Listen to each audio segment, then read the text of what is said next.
MLA Daggubati చెప్పినట్టుగా అనంత వెంకట్రామిరెడ్డి ఆస్తులు 450 ఎకరాలు ఎక్కడున్నాయో చూపించాలని వైఎస్ఆర్ కాంగ్రెస్ పార్టీ నగర అధ్యక్షుడు సోమశేఖర్ రెడ్డి సవాల్ విసిరారు. టైం, ప్లేస్ మీరు చెప్పినా సరే, మేము చెప్పినా సరేనన్నారు. ఇవాళ మెడికల్ కళాశాలల ప్రైవేటీకరణను వ్యతిరేకిస్తూ నగరంలోని ఉమానగర్లో 1 కోటి సంతకాల కార్యక్రమాన్ని చేపట్టారు. పెద్ద ఎత్తున ప్రజలు స్వచ్ఛందంగా తరలివచ్చి సంతకాలు చేశారు. ఈ సందర్భంగా సోమశేఖర్ రెడ్డి మాట్లాడుతూ ఎమ్మెల్యే దగ్గుబాటి కనీస అవగాహన లేకుండా మాట్లాడుతున్నారని, వారి I&PR మినిస్టర్ ఏం మాట్లాడారో ఒకసారి చూసుకోవాలన్నారు. అనంత వెంకట్రామిరెడ్డి 450 ఎకరాలు సంపాదించారని, ఆ లెక్కలు బయటకు తీస్తానంటూ దగ్గుబాటి చెప్పారని, మేం కూడా అదే డిమాండ్ చేస్తున్నామన్నారు. ఆయనకు మీలాగా గంగూబాయిలను పెట్టుకుని అక్రమ వసూళ్లు చేయలేదన్నారు. ఆయనకు రియల్ ఎస్టేట్లు తెలియవు, భూదందాలు అంతకంటే తెలియవన్నారు. హంద్రీనీవా ప్రాజెక్టు ఉన్నది అనంత వెంకట్రామిరెడ్డి తండ్రి పేరు మీదుగానని ఒకసారి వెనక్కు వెళ్లి చెక్ చేసుకోవాలన్నారు. వాట్ ఈజ్ అనంత వెంకట్రామిరెడ్డి అనేది మీరు ఒకసారి తెలుసుకోవాలని సూచించారు. ఎన్టీఆర్ తల్లిని దూషిస్తే చంద్రబాబు, నారా లోకేష్, పవన్ కళ్యాణ్ పొగిడారు కాబట్టి మీరు ఇలా ఇష్టం వచ్చినట్లు వ్యాఖ్యలు చేస్తున్నారన్నారు. అనంత వెంకట్రామిరెడ్డి మీద చేసిన ఆరోపణలు నిజమైతే వాటిని నిరూపించాలన్నారు. ఎమ్మెల్యే దగ్గుపాటి ప్రసాద్ గారు మాట్లాడుతూ వైఎస్ఆర్ కాంగ్రెస్ పార్టీ హయాంలో ఒక్క మెడికల్ కాలేజ్ కూడా రాలేదని చెప్పేసి అన్నారు. అయ్యా, మీకు అవగాహన ఉండి మాట్లాడతారో అవగాహన లేక మాట్లాడతారో, ఎందుకంటే జనం నవ్వుకుంటున్నారు. ఒక పక్క మీ మంత్రి I&PR మంత్రి ఏమో మెడికల్ కాలేజీలు కొన్ని టెక్నికల్ ఇబ్బందులు ఉన్నా వచ్చింది వాస్తవమే, దాంట్లో 5 మెడికల్ కాలేజీలు పూర్తి అయ్యాయి, దాంట్లో 2 ఇప్పుడు పులివెందులను ఇంకొక కాలేజీ ఇప్పుడు అనుమతి రావాల్సింది, మిగతా 5 మెడికల్ కాలేజీలు కూడా అనుమతులు వచ్చాయని చెప్పేసి ఆయన చెప్తున్నాడు. మొత్తం మెడికల్ కాలేజీలు ఏ స్టేజ్లో ఉన్నాయో ఆయన వివరించారు.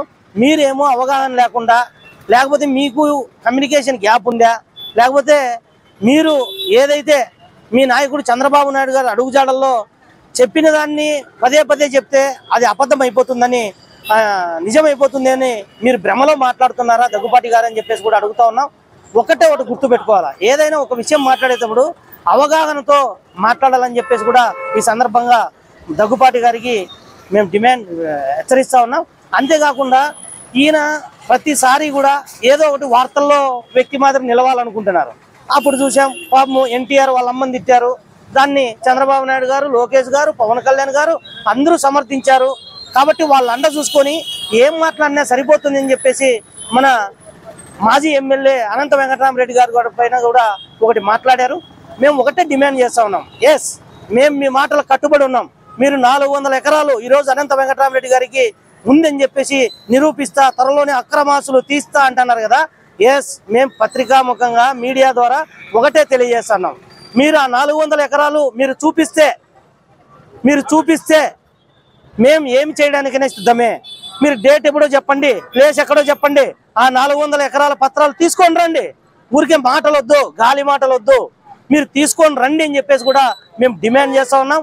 మీరు సవాల్ విసిరినారు కదా, తీస్తా అని చెప్పి ఖచ్చితంగా తిమ్మనే చెప్తా ఉన్నాం. తీయండి, బయటికి తీయండి, ప్రజలందరికీ తెలుసు.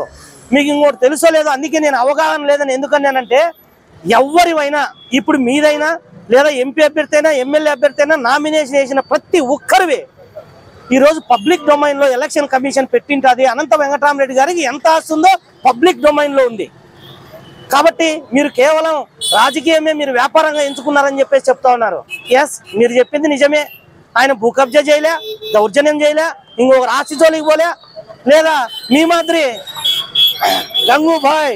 గంగూబాయిని పెట్టి అనంతపురాన్ని భయపడించలే. నిజమే మీరు చెప్పింది. కాబట్టి మేము మీ సవాళ్ళను స్వీకరిస్తా ఉన్నాం. వైఎస్ఆర్ కాంగ్రెస్ పార్టీగా మీకు దమ్ము ధైర్యం ఉంటే ఆ 400 ఎకరాలు ఎక్కడో కూడా చెప్పాల్సిన అవసరం ఉంది. చెప్పకుండా ఊరికే మేము అదే పని చేస్తున్నాం కాబట్టి అందరూ అదే పనే చేస్తారని చెప్పేసి అనుకోవడం, ఒక అబద్ధాన్ని నిజం చేసే ప్రయత్నం చేయడం మీకే చెల్లుతుంది, మీ నాయకునికే చెల్లుతుంది. ఒకటి సవాల్ చేస్తా ఉన్నాం. మేము కూడా ఆయన సవాల్ను స్వీకరిస్తా ఉన్నాం. చర్చ ఎక్కడో చెప్పండి, ఆ 400 ఎకరాల పేపర్లు తేండి. మీరు చెప్పారు కదా సర్వే నెంబర్లో, ఆ సర్వే నెంబర్లు ఎక్కడ ఉన్నాయి చెప్పండి. ఊరికి నోటుకొచ్చింది మాట్లాడేసి చేతులు దులుపుకొని మేము చూస్తూ ఊరికే ఉండమని చెప్పేసి కూడా ఈ సందర్భంగా తెలియజేస్తా ఉన్నాం. మీకు తెలుసా, ఈ అనంతపురం జిల్లాకు ఏదైతే ఈరోజు అనంతపురం జిల్లాలో అనంత వెంకటరెడ్డి సుజల స్రవంతి ద్వారా తాగునీటిని అందించిన ఘనత ఆ రోజు ముఖ్యమంత్రిగా ఉన్నటువంటి రాజశేఖర రెడ్డి గారిది. ఆ రోజు మంత్రిగా ఉన్నటువంటి రఘువీర్ రెడ్డి గారు, అనంత వెంకటరామరెడ్డి గారు ఆ నీళ్లు రావడానికి అనేక మంది పోరాటాలు చేసే వచ్చాయి. మీరు ఆ రోజు ఎక్కడున్నారు? మీరు ఎక్కడున్నారు? మీరు అంతెందుకు ఈరోజు ఏఐ అందుబాటులో ఉంది అందరికీ. ఏమి కొట్టినా సెకండ్లో ఇస్తుంది. ఏఐకి తెలిసినంత నాలెడ్జ్ కూడా మీకు లేదంటే ఈరోజు నవ్వు వస్తూ ఉంది.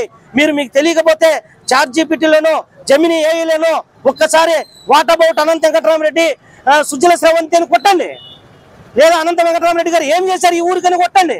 నీట్గా ChatGPTనే ఈ రోజు మీకు లిస్ట్ ఇస్తుంది. తెలియకపోతే తెలుసుకొని మాట్లాడండి. మీ సవాలుకు మాత్రం మేము స్వీకరిస్తా ఉన్నాం. ఆ 400 ఎకరాలు మీరు ఖచ్చితంగా తీయాల్సిందే, ఎక్కడుందో చూపించాల్సిందే. కాబట్టి మేము ఈ పత్రికాముఖంగా ఒకటే తెలియజేస్తా ఉన్నాం. డేట్ చెప్పాలా, ఆయన ప్లేస్ చెప్పాలా, ఎక్కడికి రమ్మంటారో చెప్పాలా. మేము ఆ సవాల్ను స్వీకరిస్తా ఉన్నాం. 400 ఎకరాలు చేయాల్సిందే. అంద్రీనీవా గురించి మాట్లాడుతున్నాం.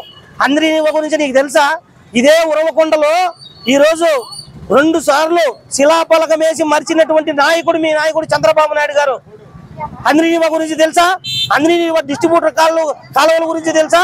ఈ రోజు అంద్రీనీవా రావాలంటే మీరు చూసుకోండి, పాత గోడలకు 110 TMCలు ఇవ్వాలని చెప్పి ఇప్పటికి కూడా ఉంటాయి. ఏమి మీకు చరిత్ర తెలుసుకొని మాట్లాడండి. ఊరికే అందరిపైన బురద తల్లి లేదా కంప పైన బట్టేసి మీ ఇష్టం అని చెప్పేసి అందరిపైన బురద చల్లే ప్రయత్నం చేస్తే మాత్రం మేము వైఎస్ఆర్ కాంగ్రెస్ పార్టీగా చూస్తూ ఊరుకోమని చెప్పేసి కూడా ఈ సందర్భంగా తెలియజేస్తున్నాం.